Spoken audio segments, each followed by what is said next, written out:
Hello everyone, this is Fantasy-esque and welcome back to the Fairy Amazon Challenge in The Sims 4. We are following the reign of Queen Supria Reed Daisy, who has recently welcomed the Crown Princess into childhood.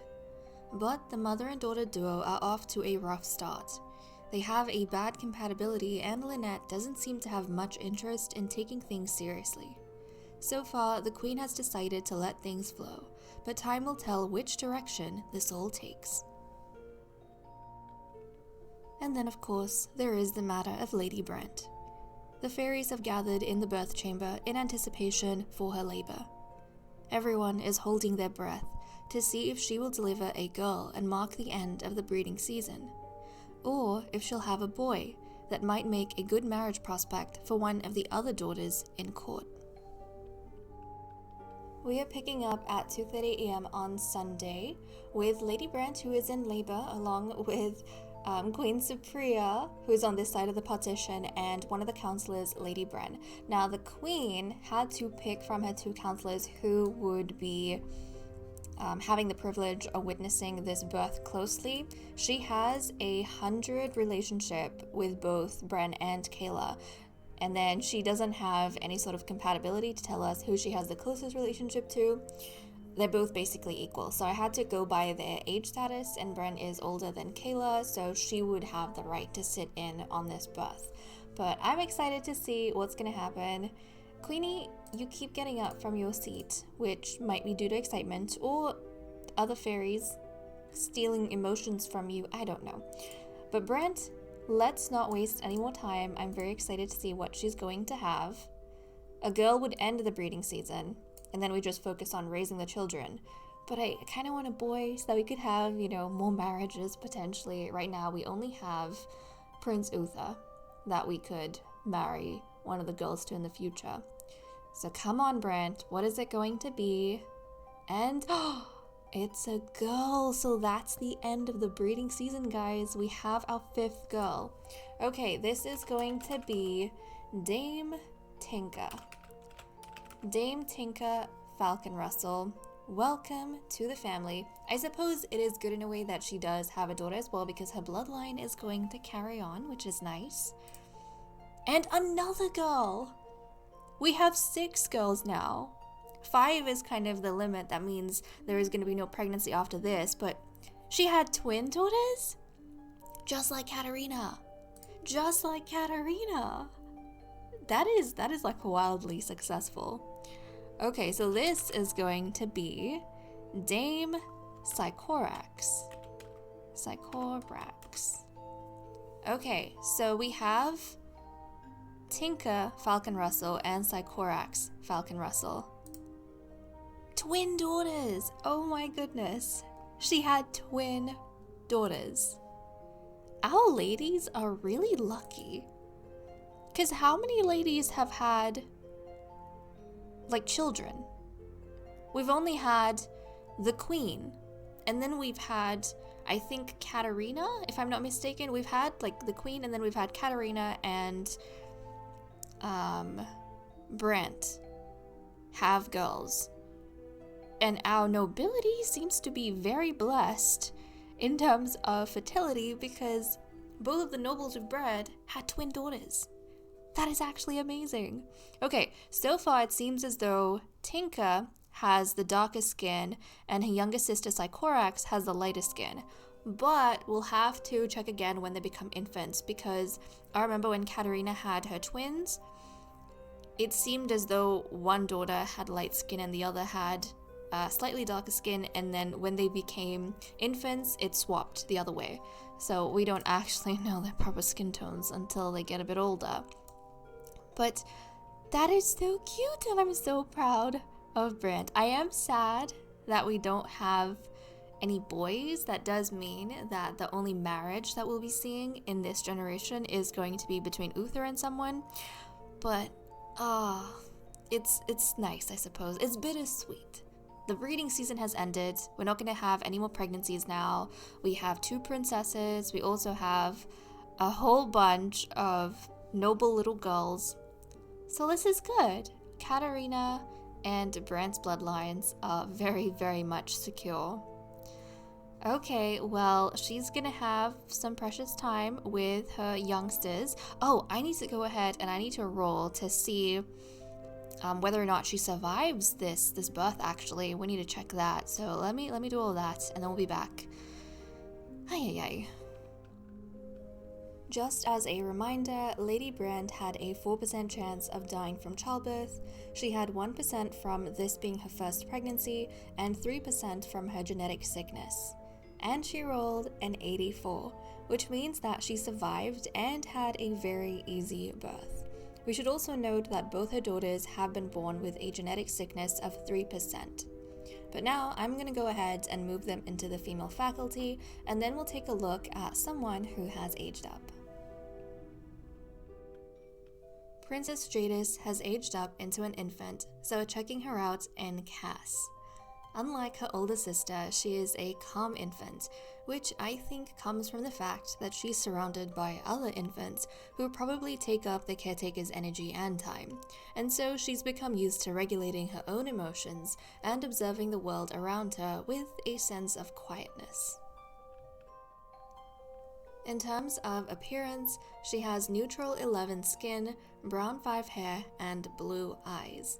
So she's quite interesting genetically because her skin is a blend of her parents, her hair is from her father, and her eyes are from her mother. But I cannot deny that she is super cute. I don't know what it is with the royal children, but they are all turning out super gorgeous so far. And that's all for Princess Jadis. We are picking up at almost 1 a.m. on Monday. The newborn babies have been moved to the female faculty, and now we're just going to go through the whims for our ladies to see what they are thinking about, or maybe what's going through their minds. So starting off with Queen Supria, who just received a gift from Prince Uther, which is so sweet. She wants to grant a sacred blessing. So let's go ahead, take a look at our household and see who she has the closest relationship with. She has a 14 with Lady Brent, 100 with Lady Kayla, 100 with Lady Bren, and 100 with Katarina. And then she also has amazing compatibility with Katarina, so that's who she's gonna give her sacred blessing to. So let's go ahead. Now, where would that sacred blessing be under? I think it's somewhere here. Yep, grant sacred blessing. So go ahead and do that. I mean, Katarina is a really good friend, has been a great support, even as a noble lady who is not a counselor right now. And in a way, I could kind of see Supria maybe feeling as though Katarina set off the string of luck that Brent is benefiting from in terms of having twin daughters, because Katarina was the first. So that's kind of nice. I wonder how Brent would take this. I hope Brent doesn't interpret this as the queen recognizing Katarina instead of Brent, when Brent is the one who just gave birth to twin girls. She's got essentially the same qualifications as Katarina if you think about it now. So I'll do that. The other thing that has happened kind of behind the scenes is that Queen Supria has, I think, gained the insider trait. So she does like being surrounded with the youngsters, with her members of court. She likes seeing everyone so united, I think. Lady Brent, meanwhile, actually has a sickness, but thankfully she didn't have this when she was pregnant. Otherwise, her daughters would have been born with even more genetic sickness. Now, funnily enough, both the twin girls that were born, like with, Brant's children and with Katarina's daughters, they have a genetic sickness of 3%. With the princesses, both of them have a genetic sickness of 2%. So the nobles are a little bit more ill genetically than the royals are. But she wants to enthuse about the outdoors, so let's see who she might want to do that with. So let's go ahead and have a look. She has a -3 with Lady Bren, a 14 with Queen Supria, a 50 with Katarina, and a 65 with Lady Kayla. Okay, that's kind of nice. She's been getting along very well with Kayla. So let's go to Kayla, and she is going to enthuse about the outdoors. Okay, I think, is that under interests or hobbies, perhaps? No? What would that be under? Small talk, maybe? Surely. No? Well, what would that be under? Not in compliments, definitely not in complaints or in affection. I feel like that'd be under interests, if anything. Deep thoughts? It's not here, I can't see it.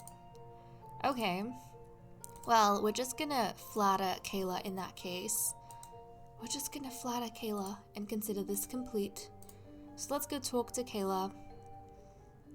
Brent is just wanting to be nice to her, but honestly, guys, I kind of wonder if Brent, because she's ill right now. She has the greeny meanie illness, which means she does get angry a little bit quicker. And maybe the timing of all of this is not right, but she might interpret what the queen has just done as Katerina being recognized over her. And she's going to chummy up to Kayla a little bit, and maybe in doing that, complain to Kayla about, did you even interact with her? I think she did. I hope she did, but she might chummy up to Kayla a little bit. Let's line up another interaction, because I don't know if she actually did that. But I think she would also, you know what, just go for a deep conversation. She would chummy up to her, but in doing that, also maybe complain a little bit about how she is not being recognized for having twin girls. So let's go chat with Kayla just a little bit. Have a deep conversation. There we go. And then it seems as though Uther wants to chat with her as well. On to Lady Katerina. Katerina... Someone else actually changed a trait as well. I think it was Bren. Bren changed a trait. We'll talk about that when we get to her.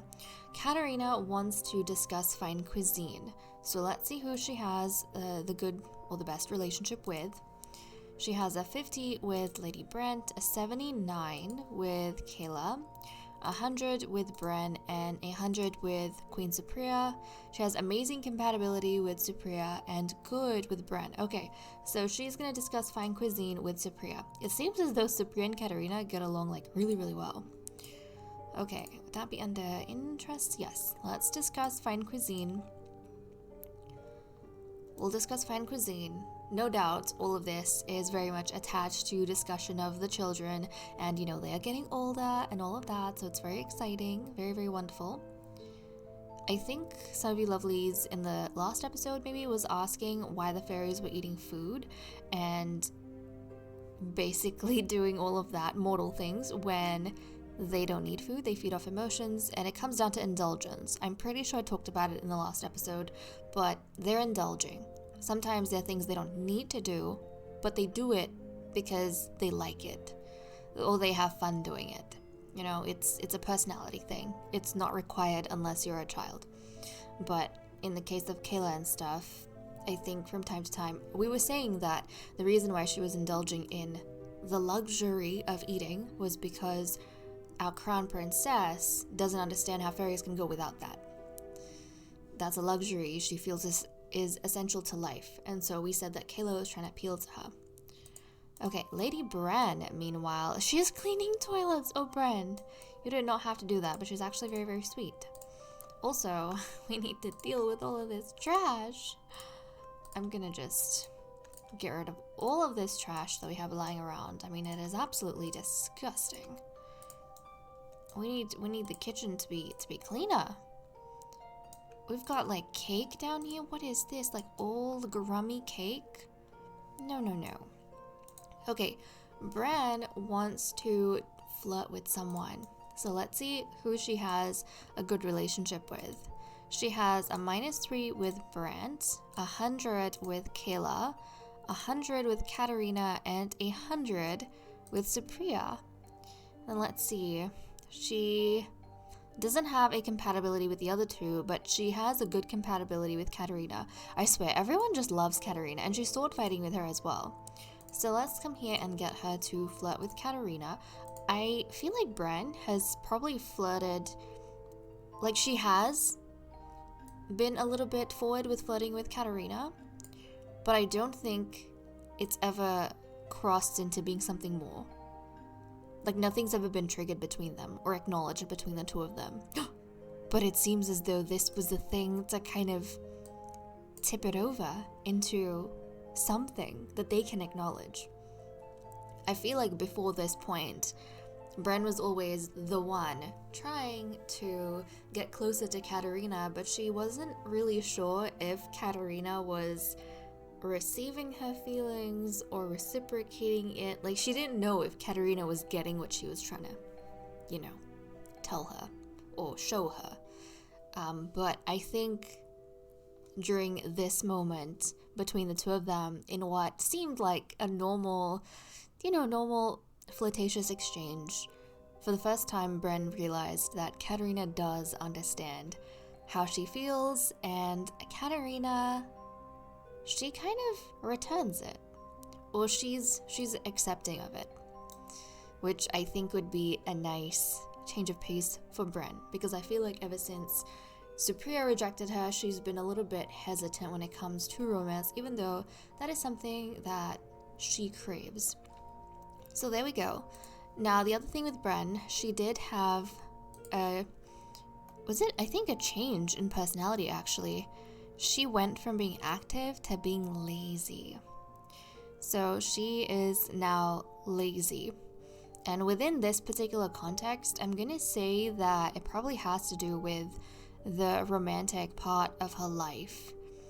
She became a bit hesitant, a bit unsure, and then she stopped being as proactive when it comes to romance.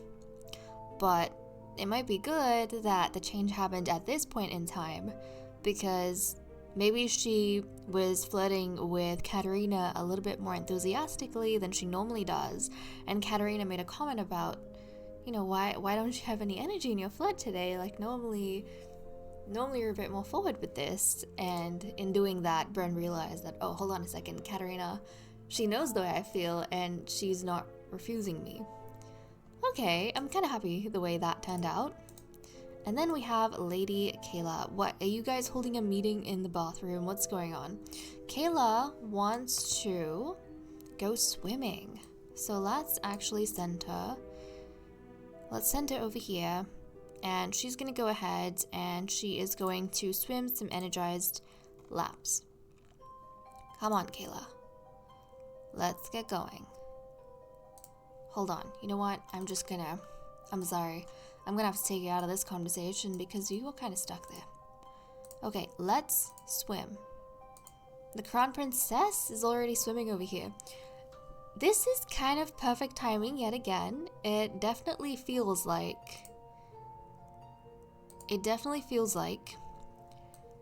Kayla is very much attuned to Crown Princess Lynette. We saw it with the food incident in the last episode. We're seeing it again with swimming. Like, nobody else is interested in swimming right now except for the Crown Princess. And lo and behold, Kayla is here. So whether by coincidence or careful planning, she seems to always find herself in the same space as the Crown Princess.